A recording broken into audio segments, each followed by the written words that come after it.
ఏమిటి ఇందాక నువ్వు అక్కడ చేసిన పని? కోపడకండి, అంత శబ్దం వస్తుందని అనుకోలేదు. నిన్ను ఇక జన్మలో బయటికి తీసుకెడితే నా చెవిలో ఏలే చంపేవే. అంత మాట అనకండి. ఈల వేయటం నాకు మాత్రం ఇష్టమన్నా? ఏం చేయని చెప్పండి. ఎక్కువ సంతోషం గాని బాధ గాని కలిగినప్పుడు వేళ్ళు వాటంతటా అవే దగ్గర అవుతాయి, నోటి దగ్గరికి వెళ్ళిపోతాయి. లోపల నుంచి గాలి వస్తుంది, బయటికి శబ్దం వస్తుంది. ఇవన్నీ నాకు తెలియకుండానే జరిగిపోతాయండి. నా వల్ల కాదే.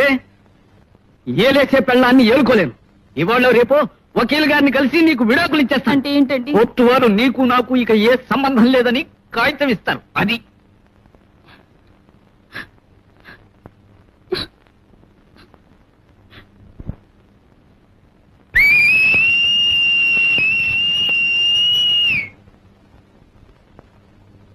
క్షమించండి, ఇది బాధ. ఇలా నీ బాధ తగలయ్యా.